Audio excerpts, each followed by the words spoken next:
Aleluia, glória a Deus, a paz do Senhor, meus irmãos. Podem se sentar. Que bom que hoje nós temos os aliançados também, né? Ontem a gente estava aqui com as aliançadas e hoje os aliançados estavam lá trabalhando muito, né? Servindo no estacionamento, para dar para as mulheres aqui todo o ambiente para que elas recebessem o que Deus tinha para compartilhar com todas nós. E hoje nós estamos aqui para a glória de Deus, juntos, como família representada neste lugar. E é impossível a gente falar sobre aliança e não nos lembrarmos de que foi Deus que propôs a aliança. É tão lindo, porque quando a gente vê a aliança que Deus faz com Abraão, naquela época, na antiguidade, selava-se alianças com sangue. Então, ele dá uma ordem para que Abraão partisse aqueles animais ao meio, exceto os menorzinhos. E como as carcaças dos animais estavam ali partidas ao meio, ele ficava enxotando para as aves de rapina, para elas não virem. E aí ele ficou muito cansado. E um pesado sono veio sobre ele. E ele adormeceu. E veio um fogo e passou entre as partes, dizendo, essas partes separadas significa uma aliança, eu tenho a minha parte, você tem a sua parte. E se faça com esses animais, se faça conosco o que foi feito com esses animais, se nós quebrarmos essa aliança. Era isso que, de uma maneira geral e simplificada, significava isso. Mas Deus colocou Abraão para dormir. Porque mesmo quando a gente quer ser fiel, a gente também falha. A gente também é limitado pela nossa humanidade. Mas aquele que não falha, fez aliança pelos dois. Ele vem e passa o fogareiro no meio daquelas partes e ele está assumindo também a parte de Abraão, já como um prenúncio daquilo que ele mesmo iria fazer, derramando o seu próprio sangue para nos reconciliar consigo mesmo, né? Então, quando a gente pensa sobre isso, a gente pensa no convite que Jesus nos fez. Abra sua Bíblia comigo. Em Marcos. O Evangelho de Marcos, capítulo 8.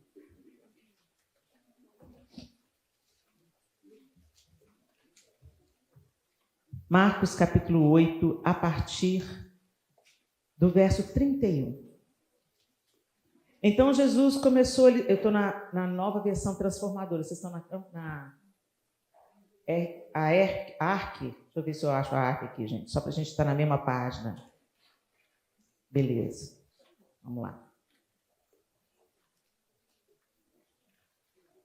A partir do verso 31.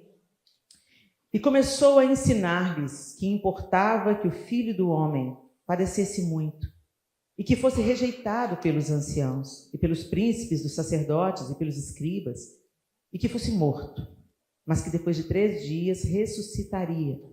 E dizia abertamente estas palavras. E Pedro o tomou à parte e começou a repreendê-lo. Mas ele, virando-se, olhando para os seus olhos, repreendeu a Pedro, dizendo, retira-te de mim, Satanás, porque não compreendes as coisas que são de Deus, mas as que são dos homens.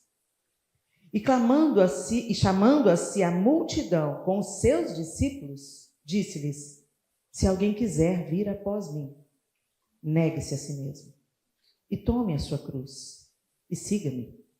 Porque qualquer que quiser salvar a sua vida, perdê-la-á, mas qualquer que perder a sua vida por amor de mim e do Evangelho, esse a salvará. Pois que aproveitaria o homem ganhar todo o mundo e perder a sua alma? Ou que daria o homem pelo resgate da sua alma? Porquanto, qualquer que entre essa geração adúltera e pecadora se envergonhar de mim e das minhas palavras, também o Filho do Homem se envergonhará dele, quando vier na glória de seu Pai com os santos anjos. Senhor, essa é a tua bendita palavra. E nós não queremos ser apenas ouvintes, mas praticantes de tudo aquilo que o Senhor tem nos ensinado. Nós somos uma geração, Senhor, privilegiada. Tantos homens e mulheres deram as suas vidas, pagaram com a própria vida para que essa palavra nos alcançasse aqui no século 21. Quantos homens e mulheres, Senhor, lutaram e deram também a própria vida, foram rejeitados e humilhados, para que cada cristão tivesse a Bíblia nas mãos, tivesse acesso à tua palavra. Deus, nós somos indesculpáveis, porque temos muito acesso, muitos privilégios, muitas oportunidades. Então, Espírito Santo, ajuda-nos a não sermos apenas ouvintes, mas praticantes da tua palavra. Em nome de Jesus. Amém. Vocês já entenderam aqui o contexto desse texto. Teve a multiplicação dos pães, Jesus alerta sobre o fermento dos fariseus, teve a cura de um cego em Betsaida, e aí veio a confissão de Pedro dizendo: tu és o Cristo, filho do Deus vivo. E logo depois Pedro chama Jesus à parte: não sei, o senhor não está tendo uma boa ideia, o senhor não vai morrer não. E o Senhor fala: você está pensando nas coisas da terra, não nas coisas do céu, você está vendo pelas perspectivas dos homens e não pela perspectiva de Deus. E aí ele chama os discípulos e a multidão. Então esse chamado, quem quiser vir após mim, negue-se a si mesmo, não era uma coisa privada para aqueles homens que estavam seguindo a Jesus, tinham deixado suas vidas, suas casas e estavam caminhando por Jesus, por todas as partes, anunciando o evangelho. Os pescadores deixaram suas redes, o coletor de impostos deixou o seu posto e todos eles largaram tudo e foram seguir Jesus, porque eles criam firmemente que ele era o Messias, o enviado de Deus. Mas, gente, entenda, na cabeça de um judeu, a promessa do Messias era sobre a restauração de um reino, mas eles entenderam isso literalmente, como se fosse a restauração do reino humano, o reino de Davi. Israel tinha vivido toda a sua glória e poderio com Davi, e logo depois com Salomão. Vinham reis de toda a terra conhecer a sabedoria de Salomão, as riquezas de Israel. Era algo tremendo. E depois, só confusão. Reis excelentes, reis horrorosos, reis tiranos. E toda sorte, o reino se divide. Israel tinha expectativa de um Messias que iria unificar as tribos novamente, que iria se manifestar grandemente, que iria erguer Israel novamente como uma grande potência política, militar. Mas o reino do qual Deus falava era outro bem diferente. É um reino que não é preso por partidos, nem por riquezas temporais. É um reino eterno. E ele reina e reinará para sempre. E a gente não pode esquecer que todos eles eram judeus. Jesus era judeu, todos os discípulos eram judeus. Aquela multidão que o seguia, a maioria, naquele período ali, a maioria deles eram judeus. Eles tinham a expectativa do Messias, viam que Jesus manifestava milagres, que falava como Messias e passaram a segui-lo. Mas Jesus não foi o único Messias que se levantou naquela época. Outros líderes políticos que levantavam, eles achavam que era Messias também. Então era assim, deixava tudo seguir, daqui a pouco esse aí morria. Aí eles, não era não, vamos voltar para a vida. Aí vocês entendem o que Jesus estava falando que ia morrer? Pedro se sente ameaçado. Não, o Senhor não é como os outros. O Senhor não vai morrer. O Senhor é o Messias de verdade. Eu vi os milagres que o Senhor fez, eu vi o Senhor levantando morto. É claro que o Senhor é o Messias. O Senhor tem todas as características do Messias. Eu acabei de falar, tu és o Cristo, o Filho do Deus vivo. Que ideia é essa? Que o Senhor vai morrer igual aos outros? Ele ainda não tinha entendido. Aliás, naquelas alturas, gente, eles não entendiam tanto de coisa. Depois que o Espírito Santo foi dado a esses homens, tudo mudou, né? Por isso que o Espírito Santo, ele que nos convence. A gente pensa que você pensa que assim, escolheu Jesus, né? Ele teve misericórdia de você, o Espírito Santo abriu os seus olhos, o seu entendimento, para que você visse, cresce. Por isso que a obra do Espírito é convencer. A nossa obra é anunciar e viver de maneira em concordância com aquilo que a gente prega. Então a gente tem que viver uma vida que revela Cristo, que testemunha Cristo, amando as pessoas como fomos amados e anunciar a verdade. Agora, convencer, O Espírito Santo faz isso. E um dia ele convenceu a mim, a você. E por isso nós cremos. E aí você está nesse contexto. Você está nesse momento da história, onde Jesus está praticamente despedindo e falando para eles o que naquele momento eles não entendiam ainda, mas eles entenderiam depois. E, gente, a evidência da ressurreição de Jesus não é uma tumba vazia. A evidência da ressurreição de Jesus é quem aqueles homens se tornaram. No sábado estavam todos escondidos, com medo de serem os próximos a serem crucificados e mortos. Estava todo mundo às portas fechadas, devastados, confusos. Vocês já imaginaram como é que foi o sábado dos discípulos? Espera aí, gente. Será que a gente teve o quê? Um surto coletivo? Não, mas era ele mesmo. Você lembra da viúva de Naim? Ele ressuscitou. Lázaro, ele ressuscitou. Não. Por que ele morreu? Ele ressuscitou, os outros morreram. Isso era uma coisa que pegava, porque isso já tinha acontecido com outros Messias. E para eles, então, quem morreu, acabou. Não era ele. Vamos procurar outro. Vocês se lembram dos discípulos no caminho de Emaús? Estava indo para Emaús, morreu, vamos embora. Porque não eram só os 12, né, gente, que seguiam Jesus. Tinham muitos outros discípulos. E aí os dois estão lá, indo para Emaús. Jesus se coloca do lado dele, caminhando com eles, e eles não reconhecem Jesus.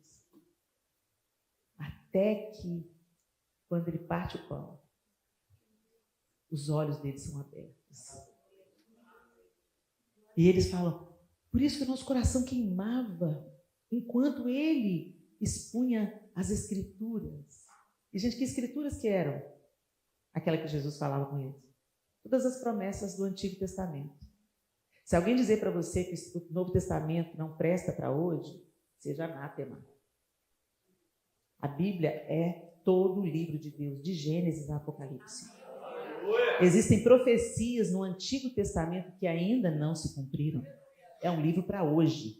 Nós não estamos mais sob a primeira aliança, a velha aliança. A lei veio para evidenciar que a gente não é justo, mesmo que a gente se esforce para ser. Por isso nós precisamos ser justificados em Cristo Jesus. A obra é dele. Nós somos apresentáveis diante do Pai por causa do sangue sacrificial de Jesus. Por isso não há mais condenação para os que estão em Cristo Jesus, porque ele fala, Pai, eu paguei o preço. Eu derramei o sangue, eles são meus, eu os comprei com o meu próprio sangue. Então o diabo não tem autoridade para chegar diante do Pai e nos acusar. Nós fomos justificados em Cristo. Parece óbvio o que eu estou falando, gente, mas a gente tem, mais do que nunca, a gente está precisando de falar de coisas óbvias. Porque as mentiras sutis do diabo, elas têm sido infiltradas no meio do povo de Deus. Então a gente tem que lembrar naquilo que a gente crê, em quem que a gente crê. E hoje eu queria que você se lembrasse dessa aliança que Jesus nos convida, quando ele fala, quem quiser vir após mim, negue-se a si mesmo. Uau! Parece bonito de falar. A gente até faz músicas. Quem quiser vir após mim, negue-se a si mesmo. Parece bonito, mas vamos entender um pouco sobre isso. Passo a passo. Essa afirmação de Jesus, ela é extremamente densa, mas ela é central para a vida cristã. Se você não entendeu isso, você não entendeu a vida cristã. Ela resume o custo do discipulado. O que custa seguir a Cristo? Vamos entender em partes. Se alguém quiser vir após mim, se é um convite voluntário. Quando alguém aqui nos Estados Unidos, vocês têm a prática, né, vai pedir a moça em casamento, e isso agora já no Brasil também, que bom que invitaram uma coisa boa, né, gente? Invita Halloween, invita coisa boa, né? Ação de graças, e os rapazes ficam de joelhos, né? Para fazer a proposta, Coisa linda que é. Meus filhos ficaram de joelhos para pedirem suas amadas em casamento. Ele convida. Então, a noiva tem o direito daquela hora de falar. Não. É terrível. Já vi umas filmagens assim da noiva olhar para o cara ajoelhado e sair correndo. Porque Jesus cura esse menino, cura esse menino, cura esse menino, Senhor. E ela fez isso na frente de uma multidão. Jesus amado. Eu acho que esse menino levou ela para a multidão para ela pensando, ela não vai ter coragem de dizer não. E ela tem. Mas, enfim, é um convite. E ali é a hora de você decidir. Você fala sim, se aliança com esse rapaz, ou você fala não. E aí ele tem que caçar o rumo dele e você o seu. Você vai ficar também plantando no coração do outro que você não é capaz de saciar. Jesus não força ninguém, gente. Ele diz, quem quiser. Se alguém quiser vir após mim. Ele deixa claro que seguir a Cristo é uma decisão pessoal e consciente. Às vezes a gente tem a mania de falar assim, vamos na igreja. Faz parte do nosso ritmo, né? A gente traz um convidado à igreja e aí tem um momento do apelo. E às vezes a gente põe a pressão, né? Você não aceita Jesus, não? Aceita Jesus, levanta a mão. Você tem que aceitar Jesus. É verdade, gente. Não é o seu papel fazer isso. A pessoa tem que ser constrangida pelo Espírito Santo. Vem uma convicção de pecado. Aquela consciência que você não pode viver sem Ele. Isso é uma coisa intransferível. Eu sou uma com o João Lúcio, mas eu não posso salvar o João Lúcio. Eu não posso salvar nem a mim mesma. Eu não posso salvar os meus filhos. Eu não posso salvar os meus pais. Eu preciso tomar uma decisão pessoal, intransferível, voluntária. É por isso que Jesus convida quem quiser. Quem quiser. Um dia você ergueu sua mão, caiu em lágrimas, teve consciência dos seus pecados, convicção deles, se arrependeu amargamente. E arrependimento não é só choro, arrependimento é mudança de direção, de mentalidade, mudança de vida. Mas isso mostra pra gente que o discipulado não é uma obrigação religiosa, gente, mas um chamado para os que desejam andar com Ele. Andar com Ele. Pedro podia ter dito, o Senhor é o Messias mesmo. Eu vi o que o Senhor fez com os peixes, hein? Eu vi. Então vem, me segue. Não, Jesus, eu vou ficar aqui de boa, trabalhando. Eu sustento seu ministério.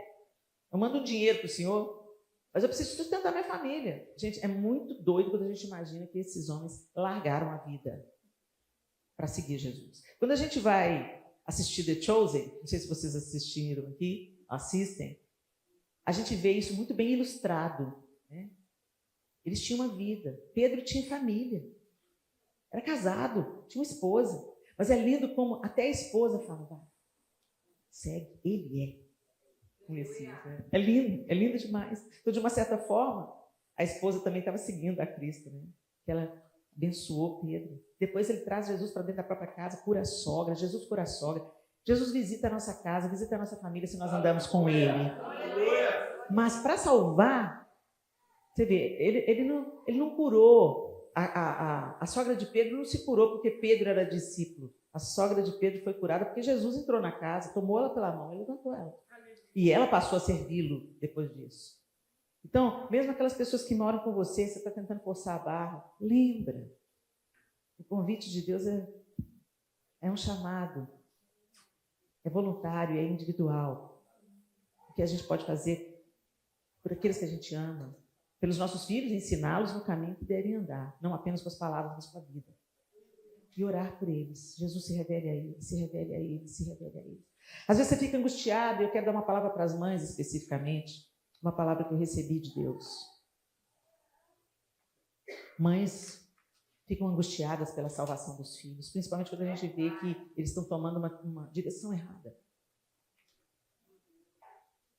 Não se deixe esmorecer, não se deixe desanimar, não se deixe abater. Continue de joelhos, gere seus filhos com seus joelhos agora. Eu vou compartilhar uma palavra que Deus me deu, que tem me mantido de pé desde então. Quem muito é perdoado, muito ama. seu filho vai amar a Deus mais do que você ama.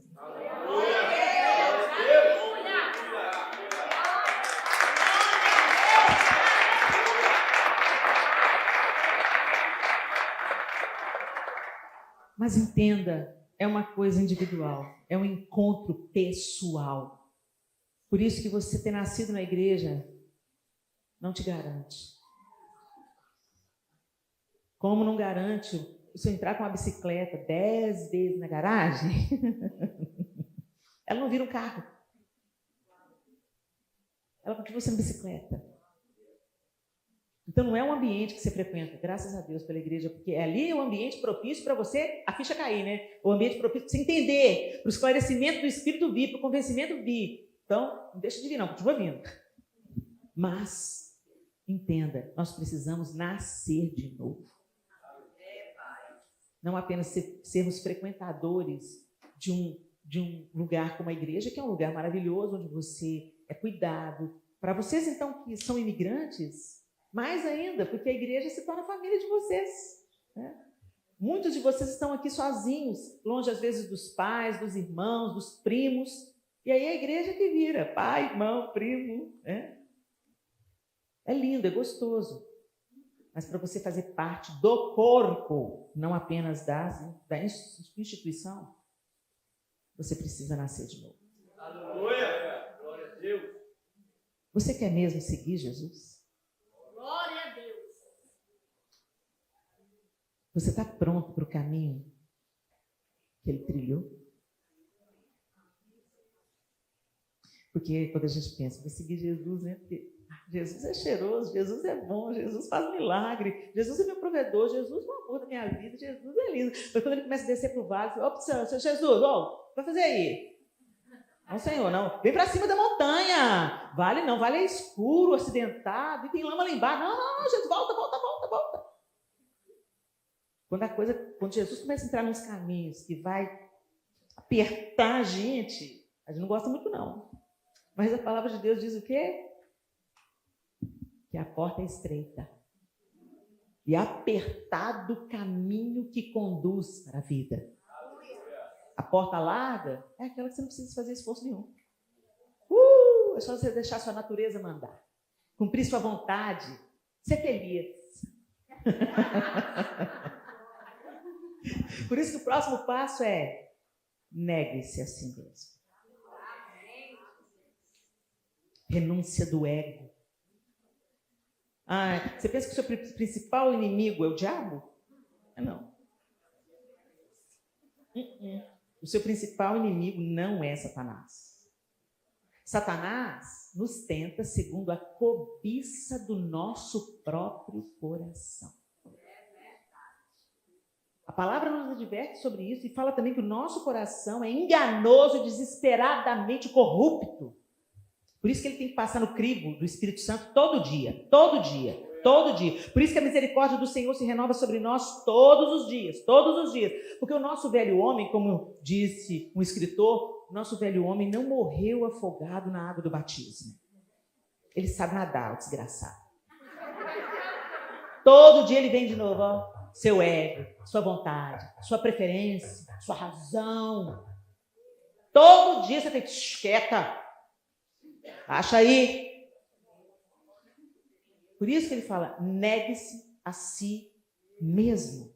Essa é a parte, gente, mais desafiadora. Negar-se a si mesmo é abrir mão do controle da própria vida. É desistir das suas vontades, dos seus planos, dos seus desejos que não estiverem alinhados com a vontade de Deus. E às vezes a gente pega os negócios que a gente pensa, é a vontade de Deus, porque parece bom. Gente, o diabo sabe como é que põe a mesa, ele sabe o que atrai a gente. Deixa eu falar para as moças solteiras, se temos algumas aqui. Se seu pai e sua mãe falou para não casar com aquele cara, escuta. Não sei por que eu estou falando isso, mas Deus sabe. Talvez você não está vivendo isso, mas vai viver.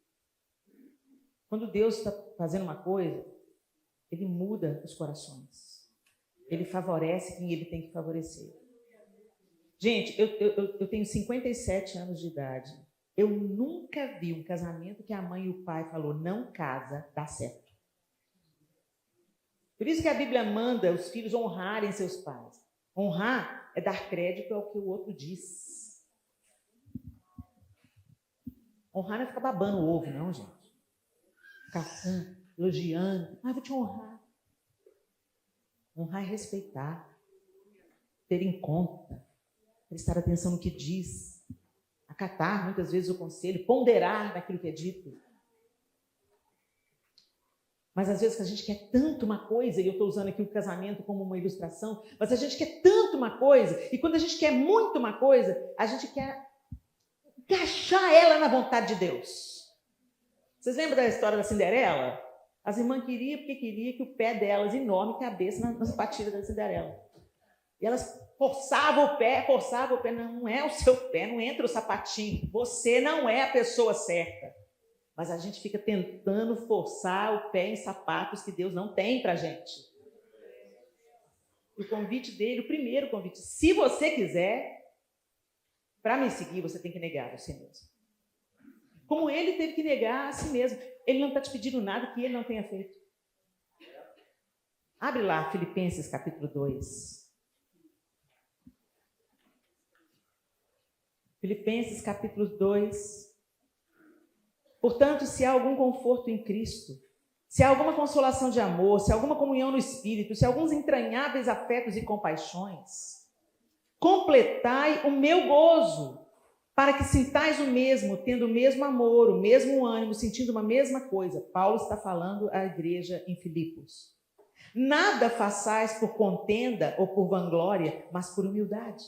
Cada um considere os outros superiores a si mesmo. No tempo de hoje, hein? Vou considerar Não, mas ele não tem nem o ensino médio. E daí? Não é a nossa preparação intelectual, gente. A gente tem que entender, que, como já foi dito aqui, que o outro também é um filho de Deus, que o outro também é um escolhido de Deus e que nós estamos todos nivelados pela graça. Aleluia! Aqui dentro não tem, sobrenaturais. Sobrenatural é Deus. Tem uma música antiga do João Alexandre que fala isso, né? Todos são iguais, todos são mortais. Diante dele não existem grandes ou sobrenaturais. Todos hão de ver todo o seu poder. Céus e terra, anjos e homens se curvarão diante do Rei. Ele é o Rei. Ele é grande, Ele é poderoso, a glória é dele. Então, se Deus está usando um, glória a Deus pelo outro, mas é Deus que está fazendo, não é um. Helena, você me abençoa. Não, eu sou só a ferramenta, minha irmã. Ai de mim se não é Deus na minha vida. Ai de mim. É a graça, a misericórdia, que eu não explico, que eu não entendo e que me constrange. Não é sobre nós. Longe de nós todo orgulho espiritual. O pior orgulho que tem é o espiritual. Quando você pensa que você é melhor que os outros porque você está no modelo. Quando você começa a achar que você está no modelo, já perdeu. Quando você começa a achar que é humilde, já perdeu. A humildade é uma qualidade que você nunca vai reconhecer. O dia que você pensa, não, até que eu sou humilde, hein? Caiu. Eu sou, Helena, você é tão humilde? Sou não. Vai lá em casa para você ver. Nada façais por contenda ou vanglória, mas por humildade. Cada um considere os outros superiores a si mesmo. Por isso que, mulheres, nós não precisamos de temer submissão, não. Porque isso não é chamado para as mulheres, não. Isso é chamado para o cristianismo. Sujeitai-vos uns aos outros. Submissão, o próprio Jesus ensinou com a vida dele. Ele se sujeitou. Por que eu não vou me sujeitar? Sabe o seu tupete grande, linda? Deixa o Cordeiro de Deus aparar ele. E não dá amém, não, viu, homem? Olha a sua resposta. Você tem que amar essa mulher como Cristo amou a igreja. Eu vou te contar uma coisa. A sua missão é mais complicada que a minha. O apóstolo Pedro fala assim, que se você não cuidar bem de mim, suas orações não serão ouvidas. Então, hashtag fica a dica. Não atente Não atente cada um para o que é propriamente seu, mas cada um também para o que é dos outros. Não é sobre mim, é sobre nós. Aleluia. Por isso que Pai é nosso, não é Pai meu que está no céu. Deus tem um propósito para mim, Deus tem um propósito para nós. Sabe, a gente tem uma mania de pensar que Deus é só nosso. Que tem um chamado especial para mim. Ele tem planos para você, mas os planos que ele tem na sua vida é para algo maior do que você. Ele te alcança, te atravessa e transborda. Aleluia. Não é só sobre nós. Quando Deus me alcança, ele afeta a minha casa, ele afeta o meu trabalho, ele afeta a comunidade onde eu vivo. Se ele me alcança de verdade, eu vou transbordar. Lá, quando você vai em Israel, você vê que o Mar da Galileia, o Rio Jordão, eles fluem, eles jorram, eles recebem água e liberam água, recebem água e liberam água. O Mar Morto não. O Mar Morto só recebe. Não tem vida no Mar Morto. Não tem peixe no Mar Morto. Em alguns bolos lá eles acharam alguns peixinhos, né? Mas o Mar Morto mesmo, ali na alta concentração de sal, não tem peixe, não tem vida. Por isso que ele chama Mar Morto. É lindo. Ele é lindo, ele é um azul turquesa, é maravilhoso. A areia é branca, porque é sal, né? Branquinha, branquinha, sal, torrões de sal. Mas só tem beleza. É morto. Isso mostra pra gente da vida.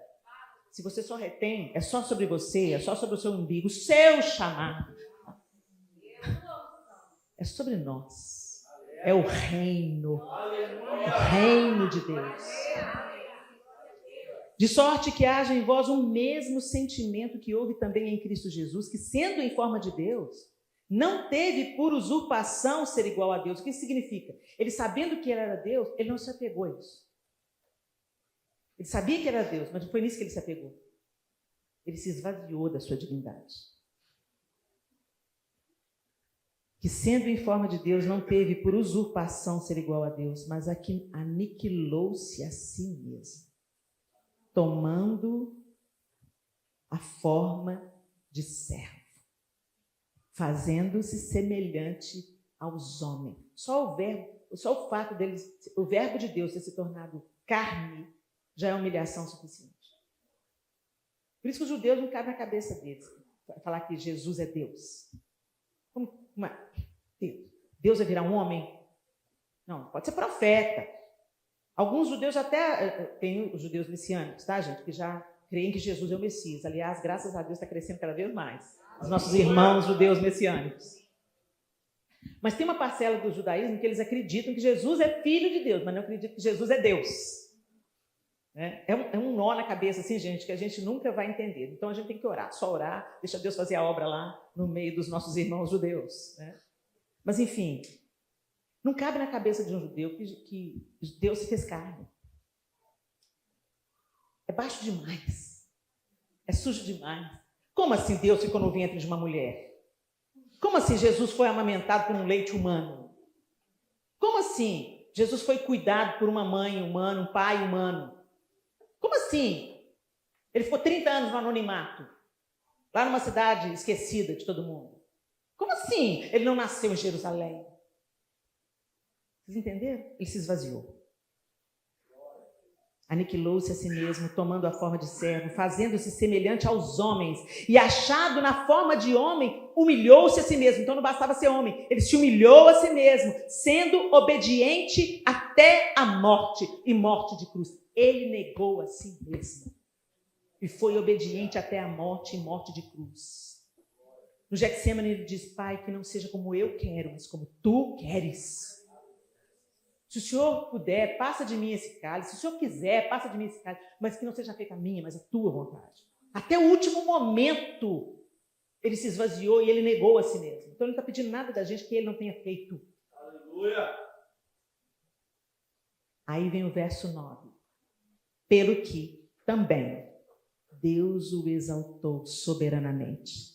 E lhe deu um nome que é sobre todo nome, para que ao nome de Jesus se dobre todo o joelho dos que estão nos céus e na terra e debaixo da terra, e toda língua confesse que Jesus Cristo é o Senhor, para a glória de Deus Pai. Gente, toda língua confessará. Até quem não crê vai confessar. A boca deles vai abrir, eles vão ter que confessar: Jesus Cristo é o Senhor. Mesmo sem querer, mesmo querendo resistir. A boca vai ser aberta na marra. Porque, gente, eles vão pelejar. Depois de toda manifestação de Deus, vai ter gente que ainda vai se levantar contra Deus para lutar contra ele. Olha a dureza do coração humano. É o que as Escrituras dizem. Então, sabe aquela pessoa que você vê assim, a personalização do capeta nela? Ora por ela. Porque ela tem um potencial de, mesmo depois de ver a manifestação de Cristo, resistir a ele e pelejar contra ele. Aí a gente vê onde que chega a estupidez humana. Aí chega, viu? Chega. Negue-se a si mesmo. É um chamado para todos nós. Não é uma coisa reservada aos discípulos que realmente, a partir dali, negaram suas vidas e todos eles morreram por amor a Cristo. Nós vamos ser perseguidos. Nós vamos ser caluniados. Nós vamos ser presos. E nós vamos ser mortos se nós estamos falando a verdade e vivendo a verdade. Porque esse mundo não tolera a verdade. Então, o que eles querem fazer? Acabar com quem fala a verdade. Um prédio reto evidencia quando o outro está torto. Se você constrói um prédio reto do lado de um prédio torto, às vezes o prédio era só um pouquinho torto, você nem notava. Mas quando chega um prédio retinho, aí, o outro está torto. É por isso que eles querem demolir os prédios retos. Enquanto isso, nós estamos inseridos numa cultura que fala assim: seja você mesmo, realize seus sonhos.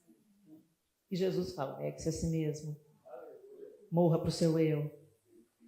A gente está indo na direção contrária, a gente está indo no contrafluxo, a gente está literalmente nadando contra a correnteza. Você lembra da abertura de The Chosen? Os peixinhos tudo nadando num lado só, e de repente um vira, vai no contrafluxo, outro vira. É assim que a gente está. Todo mundo aqui nadando no contrafluxo. Mas vamos junto. Quanto mais perto a gente ficar, a gente cria uma corrente contrária. Um vai ajudando o outro, nadando do lado do outro. Vamos embora. Paulo falou: eu já estou crucificado com Cristo e vivo não mais eu, mas Cristo vive em mim. Gálatas 2:20. Jesus no Getsemane, como eu já citei aqui: não seja como eu quero, mas como tu queres. Imagina, gente, alguém entregando as chaves da casa, da sua vida para Jesus e falar assim: agora o senhor decide.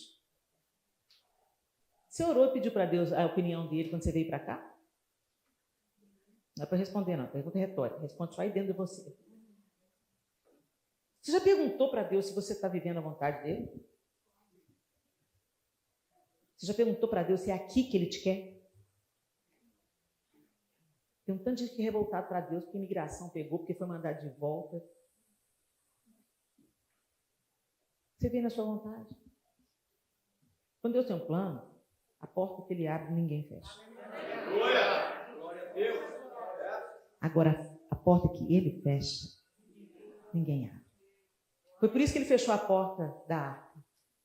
Foi Deus que fechou a porta da arca, é o que a Bíblia diz. Porque Noé, sendo um homem justo e bom, imagina Noé ouvindo o grito do povo lá fora. O grito das crianças. Noé, abre, Noé! Voz de criança pequena. Noé, abre, Noé! Primeiro, é o mesmo povo que estava zombando, rindo, praguejando, zombando de Deus, zombando dos filhos de Noé. Noé ia abrir. Por isso que Deus fechou a porta. Deus avisa, manda profeta, manda palavra, me traz lá do Brasil para falar alguma coisa para você. Você escuta se você quiser. Mas você também colhe os frutos das suas decisões. Não sou eu vou embora, Deus continua me abençoando porque eu quero fazer a vontade dele, que a minha não presta para nada. Eu já vivi o suficiente para ter constatado isso pela minha própria experiência. A vontade da gente não presta não, mas a vontade de Deus é boa, perfeita e agradável. Então não tema. Negue-se a si mesmo. E negar a nós mesmos envolve nos sujeitarmos uns aos outros, envolve perdoar, envolve andar a segunda milha, dar a túnica também a capa, envolve servir aquele que te maltrata. Que isso, Helena? Você está fazendo apologia ao abuso? Não. Judas veio beijar Jesus para entregá-lo. E Jesus chama Judas de amigo. Aqui vens, amigo. Ele não estava sendo irônico. Ele estava dizendo, o que você está fazendo comigo, Judas, não muda quem eu sou. Você vai colher das suas próprias escolhas. Você vai prestar conta do que você está fazendo comigo agora. Mas isso não muda o meu amor por você e a esperança de redenção. Até o último momento eu quero que você saiba, eu te amei. E ele é o nosso modelo, gente. Tome a sua cruz. Assumir o custo. A cruz no tempo de Jesus, gente, não era um símbolo bonito. Hoje a gente coloca no pescoço, né? Bonita. Principalmente, né, aquela cruz que é... Eu tenho uma cruz cheia de pedras, né? Que cruz glamurosa é essa? Toda bonitona. Aquelas pedras maravilhosas. Brilha a luz. Mas a cruz era um símbolo de vergonha, de escárnio, de sofrimento. Graças a Deus por esse símbolo, porque ele é o significado, é o símbolo da nossa redenção. Nossas culpas ficaram pregadas lá, na cruz. Mas não era um símbolo bonito no templo de Jesus, no tempo de Jesus. Não era uma identificação que a gente usa hoje para as pessoas saberem que a gente é cristão. Nós evangélicos não temos, principalmente os evangélicos não históricos, né? Não são metodistas, nem batistas, nem presbiterianos, nem reformados. A gente não tem o hábito de usar a cruz, mas as igrejas históricas, muitas vezes você vai ver essa cruz assim, graças a Deus, sem Jesus nela, né? E muitas vezes também você vai se encontrar, quando você vê alguém na rua com uma cruz sem Jesus pregado nela, você vai falar, é irmão, é cristão, né? É o símbolo que identifica os cristãos no Oriente Médio. Católico, protestante, ortodoxo, tem a cruz, mata ele. Era um instrumento de morte, gente. Tomar a cruz é aceitar que Jesus Cristo, que seguir a Jesus, estar em Jesus, implica em sofrimento, em rejeição, em sacrifício e até perseguição.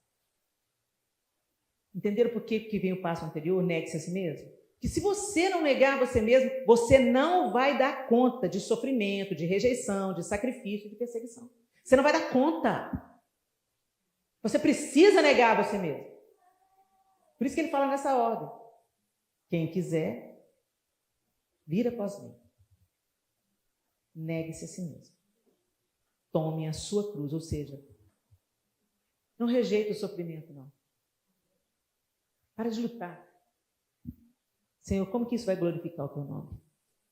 Em que o teu nome vai ser exaltado com isso? Senhor, glorifica o teu nome através desse vale. Senhor, glorifica o teu nome através disso que eu estou vivendo. O Senhor quer me esticar, o Senhor quer me ensinar, o Senhor quer me aperfeiçoar, o Senhor quer me purificar. Gente, porque o sofrimento purifica. Não é? Pensa aí na fase da sua vida que você mais cresceu espiritualmente. Foi porque você estava passando a roia. Você estava passando um aperto, você estava passando um apuro, você estava na aflição, você estava com um diagnóstico difícil. Ó, se tem uma coisa que a minha história com a Clarinha fez na minha vida, me deu um upgrade na minha vida de oração. Eu nunca mais orei do mesmo jeito, nem por mim, nem por outras mães. Eu sou uma outra mulher com uma outra visão e com uma outra vida de oração, depois que eu entrei no vale. Deus faz com que todas as coisas cooperem conjuntamente para o nosso bem, inclusive o sofrimento. Então, no dia da adversidade, não é para você falar, o Senhor me deixou? O Senhor me abandonou? Não. Senhor, me ensina o que o Senhor quer ensinar. Me aperfeiçoa o que o Senhor quer aperfeiçoar. Aleluia! E me faz crescer como o Senhor quer estar me fazendo crescer. O sofrimento na nossa vida não é para nos matar, não, gente. É para nos aperfeiçoar. Todos os discípulos foram massacrados. Todos eles foram mortos, exceto João, que foi exilado. Todos os outros foram atravessados pela espada, crucificados, queimados vivos, esfolados. arrastados por cavalos, segundo a tradição. E a gente acha que justamente a gente, a igreja do século XXI, tão mimizenta, o Senhor vai livrar e vai vir no arrebatamento e a gente não vai ver nada de ruim acontecendo. Gente, eu respeito quem pensa diferente de mim, mas eu quero te falar o que a Bíblia diz. A Bíblia diz: quem são esses que estão chegando de branco? Estes são os que vêm da grande tribulação. Eu sou pós-tribulacionista, torcendo para estar errada. Mas por que eu sou pós-tribulacionista? Porque a Bíblia diz, a Bíblia fala da volta de Jesus e do arrebatamento no mesmo evento. Ele fala que Jesus vai se manifestar nos ares. Aqueles que estão mortos em Cristo ressuscitarão primeiro, e depois os que estiverem vivos virão encontrar com eles nos ares. Todo olho verá. É o que a Bíblia diz. Todo olho verá. Não fala, gente, a teoria do arrebatamento secreto é uma teoria do século XVIII. No início da igreja nunca teve essa teoria. Tessalonicenses está falando, depois de ouvir grande clangor de trombeta. Todo mundo vai ouvir a trombeta tocando. Os mortos em Cristo ressuscitarão. Você já pensou que loucura é isso? Os pozinhos tomando osso seco, nervo, sendo ressuscitado, ganhando um corpo glorificado, e nós, no abrir e fechar de olhos, receberemos um corpo glorificado e iremos encontrar com Jesus nos ares. Gente, é majestoso demais. Uma vez eu sonhei, gente, com arrebatamento. Que gente, que coisa maravilhosa. Eu nunca mais vou esquecer aquele sonho. Acho que Deus me deu para, tipo assim, aguenta mais um pouco aí, vou te dar um spoiler. Eu sonhei que eu estava deitada na minha cama. Aí eu escutei a trombeta. Aí eu sentei na cama assim, eu falei, a trombeta. Aí a janela do meu quarto virou um portal. E a minha janela fica no segundo andar, fez uma passarela assim, para eu sair pela porta do meu quarto sem cair. Fez uma passarela, e eu saí pela passarela e comecei a olhar para o céu, e eu comecei a ver um tanto de gente subindo. Eu não vi os rostos, eu vi um tanto de... E eles faziam, o povo dando brado de alegria.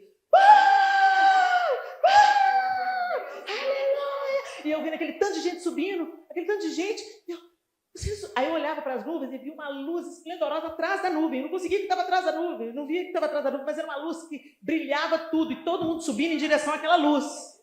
E eu presa no chão. Jesus, o Senhor está voltando. Aí eu fiz assim. Gente, no sonho eu fui fazendo isso. E eu falei, aí na minha cabeça, não, Senhor, não é pelo meu esforço, é pela sua misericórdia. Eu creio. Aí eu comecei a flutuar. Eu comecei a flutuar, comecei a subir. E eu comecei a ver uns mais altos, uns mais longe, todo mundo subindo na mesma direção. E eu olhei para baixo e vi meu pai. Meu pai! Pai, Jesus, Pai! É a volta do Senhor, Pai! Gente, eu senti uma alegria que eu não consigo descrever. E aí, quando eu fui aproximando da nuvem, eu falei assim, agora eu vou vê-lo. A luz intensificando. Aí eu acordei. Mas isso aqueceu meu coração. Aleluia! Eu já acordei em lágrimas. E o João, o que foi? Helena, o que foi? O João já tinha levantado, mas entrou no quarto de volta. João, isso aí que Jesus voltou. João, que coisa boa, João. Que trem maravilhoso, João. Eu fiquei totalmente tomado como eu estou aqui de novo.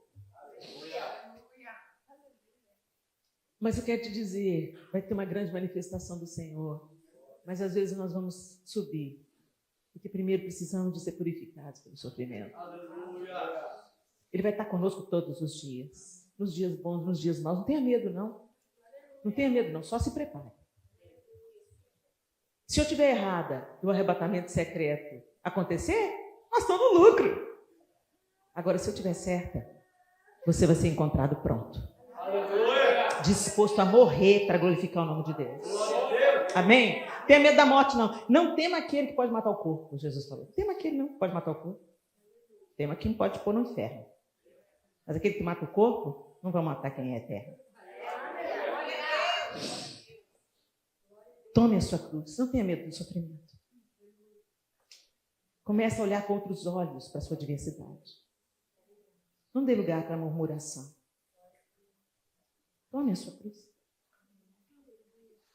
Siga Jesus, que você vai subir um monte com ele e morrer com ele alegremente. Não tem seguir Jesus sem cruz. Não tem. Mas tem bom ânimo. Ele venceu. E o Espírito dele habita em você. Amém? O sofrimento não é para nos paralisar, não é para nos amedrontar, não é para nos abater. Como a gente canta, né? Aquela música. A perseguição não parou a igreja. Que não seja só música, gente. Abatidos, mas não destruídos. Estamos de pé. Não caminhamos pelo que vemos. O que nos move é o que nós cremos. Nação santa. Somos a igreja, vivemos por fé, estamos de pé.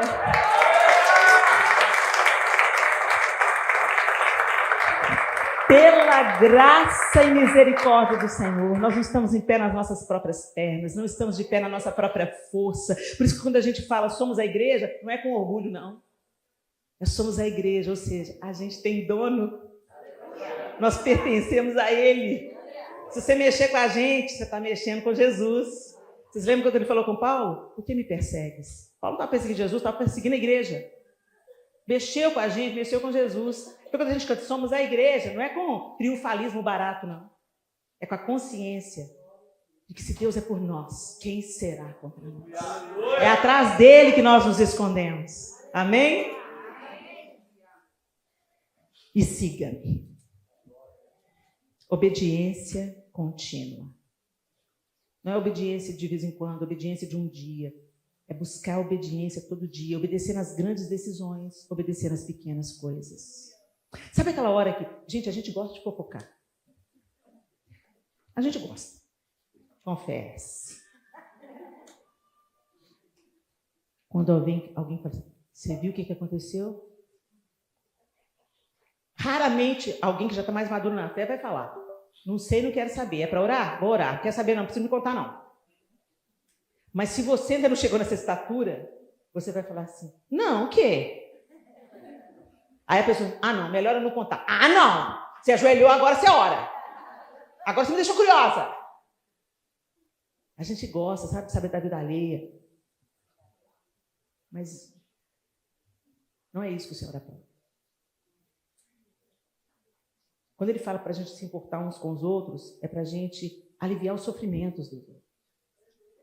Não é para a gente julgar os outros, ou para a gente expor a nudez dos outros para o outro, porque hoje é ele, amanhã pode ser eu.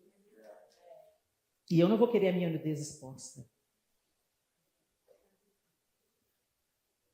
O amor de Deus cobre multidão de pecados.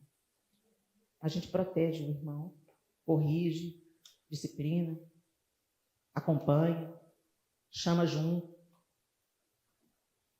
Mas a gente não expõe, a gente não joga farinha no ventilador. E tanta gente hoje, gente, consome sites de fofoca. Você vê uma chamada sensacionalista, que na maioria das vezes é forjada para atrair que você entre, clique e financie. E quando você assiste um filme, quando você assiste um vídeo no YouTube, você está financiando esse projeto. Então, quando você consome esse tipo de notícia, você está mantendo os sites de fofoca em ação. Eles vão destruir a vida de outro, vão expor a nudez de outros, seus irmãos, e você vai ajudar, consumindo. A obediência deve ser nas pequenas coisas. Na hora que você vê a notícia, você não quer saber. tem o nome do fulano lá, vou orar por ele. É meu irmão, vou orar por ele. Senhor, eu não sei o que está acontecendo lá na vida da Helena, não, Senhor, mas estende a sua mão sobre ela, traz alívio para sua filha. Ela está enganada? Traz luz para ela. Ela está longe do Senhor? Traz ela de volta. Nosso papel é esse, é orar uns pelos outros e não nos assentar na roda dos escarnecedores para zombar os nossos próprios irmãos. Ah, Helena, mas isso aí nem é irmão, não. Isso aí é bode, é joio. Não preocupa não, o bode e o joio mostra a sua cara, você vê e pronto, aprende com ele a não ser. Aprende a não ser bode, aprende a não ser joio. Mas não sai expondo a vergonha do outro não, porque a sua vai ser exposta também. O que a gente planta, a gente colhe. Então, vocês entendem por que nós precisamos de obedecer às pequenas coisas? Às vezes, se eu tomar uma grande decisão, a gente pergunta, Senhor, é isso mesmo que o Senhor quer? Eu vou mudar para os Estados Unidos, é isso que o Senhor quer? Eu vou me casar com fulano, Senhor, é a pessoa certa? Senhor, nós estamos querendo ter um filho agora, Senhor. Nós colocamos diante do Senhor, nos dê um filho, se for a tua vontade. A gente ora e pede a opinião de Deus para as grandes coisas, mas para fechar um negócio, para participar de uma conversa, para ir na casa da pessoa, para começar uma conversinha fiada com a mulher do outro. Vigia na vida, gente. Porque não é montanha que joga a gente no chão. É pedrinha pequena. Siga. Fala de obediência contínua. Seguir Jesus é um estilo de vida diário. Não é uma decisão isolada. Eu não sei se foi aqui ontem que eu falei, ou na outra igreja que eu ministrei ontem, que a nossa vida é feita de um dia de cada vez. Então, a maneira como você vive um dia de cada vez é como você vive a vida. Então, preste atenção no dia de cada vez. Aleluia. Se você entrar numa doença terminal, você não vai ter saudade das festas extraordinárias, dos grandes congressos. Você vai ter saudade de ir no banheiro sozinho, de comer a comida preferida. Você vai sentir falta de ter mais tempo para abraçar e para ver seus netos crescerem. A gente sente saudade. Eu vi o depoimento de uma enfermeira de UTI que acompanha pacientes terminais. Ela falou, eu nunca vi um paciente terminal tendo saudade das suas grandes conquistas, lamentando estar partindo por causa do seu dinheiro, por causa da sua fortuna. Todos eles sentem saudades de coisas simples, de coisas cotidianas, de coisas diárias. Ah, como eu queria tomar um banho. Ah, a Preta Gil, antes de morrer, ela já estava em estado grave, ela pediu o quê? Para entrar no mar. Saudade de banho de mar, saudade. Ela estava cheia de sonda e coisa e foi entrar no mar. Saudade de entrar no mar. Saudade de reclinar a cabeça no peito de quem a gente ama. Saudade de ver a próxima geração crescendo. Vontade de ficar. Saudade de poder comer a comida e sentir o gosto dela. Saudade de ir no banheiro sem precisar de usar uma sonda ou fralda. Coisas simples do dia a dia. É disso que é feita a vida toda. Então, como você vive os seus dias, define a vida que você está levando. Se você não tem a prática da oração no dia a dia, você não tem uma vida de oração. Se você não para diante de Deus no seu dia a dia, seja 5 minutos. Você não para diante de Deus. Não é meia boca, sabe, gente? É o dia a dia que define o todo. Não é o extraordinário, é o cotidiano. Siga-me, fala de passo a passo. Eu não sigo uma pessoa sem antes ver para onde ela está indo. E quando ela vai, eu vou perseguindo ela. E eu vou passo a passo. Se ele correr, eu corro. Mas até a corrida é passo a passo. Vigia como você cuida dos seus dias. Como você está vivendo. Como você está seguindo Jesus no seu dia a dia. Envolve andar como ele andou, viver como ele viveu, amar como ele amou. Seguir é ser discípulo. Ser discípulo é ser aluno e não apenas fã. O discípulo aprende, imita, parece. O fã não. O fã idolatra. Até veste igual o artista, persegue o artista, mas é um afeto doentado. Se o artista não corresponde à expectativa, aquele amor vira ódio. Idolatria faz isso. Não é ser um admirador. Ah, admiro Jesus. Não. Você pode até admirar Jesus, mas isso não é seguir Jesus. Você pode até gostar dos preceitos da fé. Seguir a Jesus é se tornar parecido com ele. é fazer o que ele manda, é andar onde ele anda, é amar o que ele ama. Isso é ser discípulo. Por isso que todos eles morreram. E Pedro falou, pela tradição diz que Pedro pediu para ser crucificado de cabeça para baixo, porque ele não era digno de morrer na mesma posição que o mestre dele. Você está pronto para morrer? Você já viu o que está acontecendo através da morte do Charlie Kirk? Ontem eu ouvi o depoimento de uma esquerdista. E ela falando, eu acordei. Que mundo é esse que eu estou vivendo? Ela falou assim, eu estou aqui chorando por um homem que eu nunca conheci. Ela falou assim, eu vi o quão tóxico está o mundo, quão tóxico está o meu lado, e eu estou vendo diante dos meus olhos claramente o bem e o mal. A gente não faz ideia do que Deus faz através da morte do grão de trigo. Vai vir uma colheita aí, gente, pela morte desse homem. Por isso, não tema quando o Senhor quiser te esmagar. Jesus se deixou esmagar. A azeitona libera óleo. A uva libera vinho. E é isso que Deus quer fazer na minha vida e na sua. Que o nome dele seja glorificado em nós, nos dias bons e nos dias difíceis. Feche os seus olhos. Seguir Jesus vai afetar as suas decisões, os seus relacionamentos, os seus valores, os seus compromissos. Se você já era honesto, por seguir Jesus, você agora é muito mais. Se você era uma pessoa humana, generosa, por seguir Jesus, agora é um pouco mais. Se você era um bom filho, você agora é melhor. Se você era uma boa esposa, agora você é melhor. Se você era um ótimo marido, agora você é excelente. Porque o seu padrão é Cristo.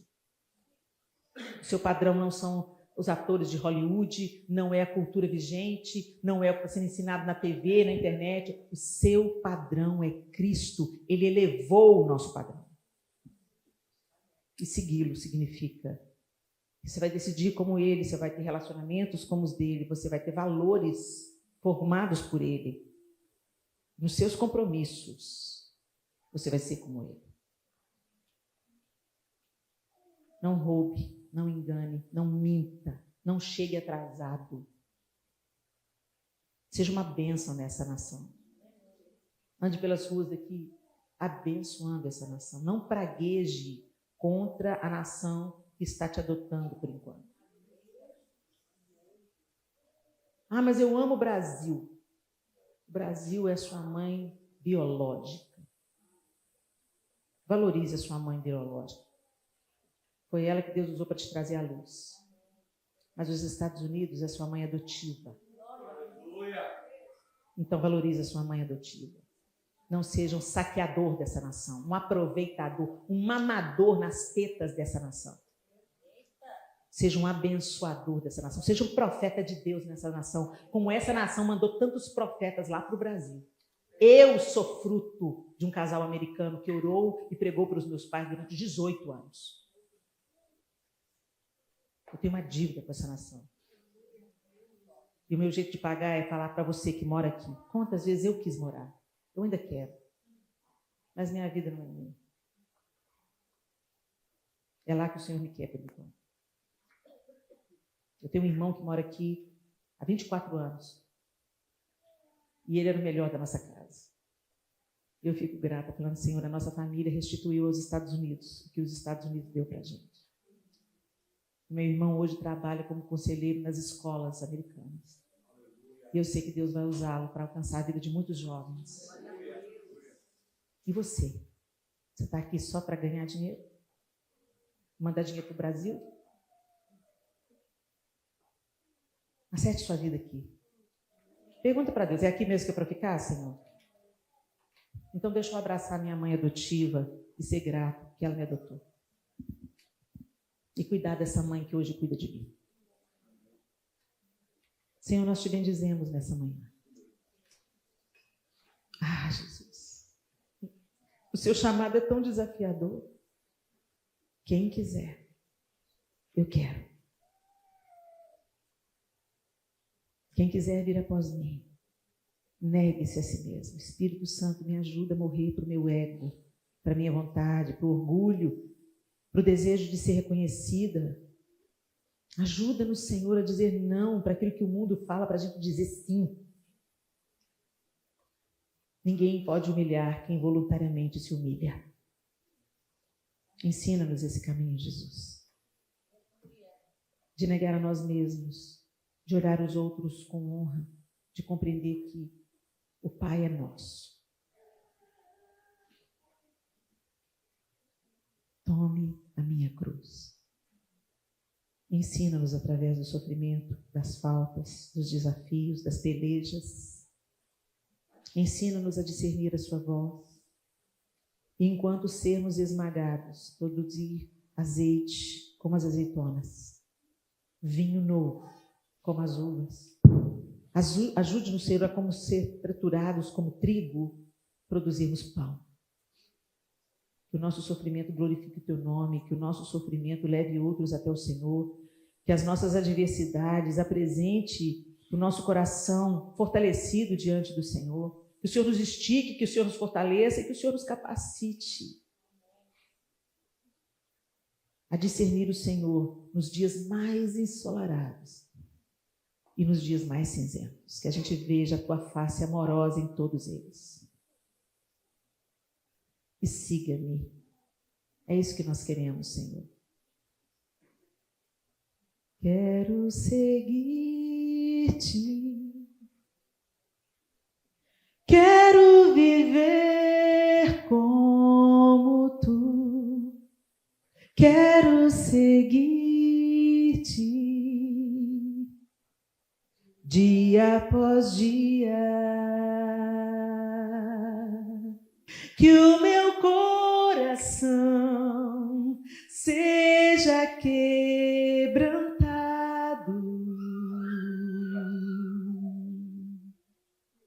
Que o meu prazer seja fazer a tua vontade. Que o teu amor flua em minha vida. Que o teu perdão alcance até os meus inimigos.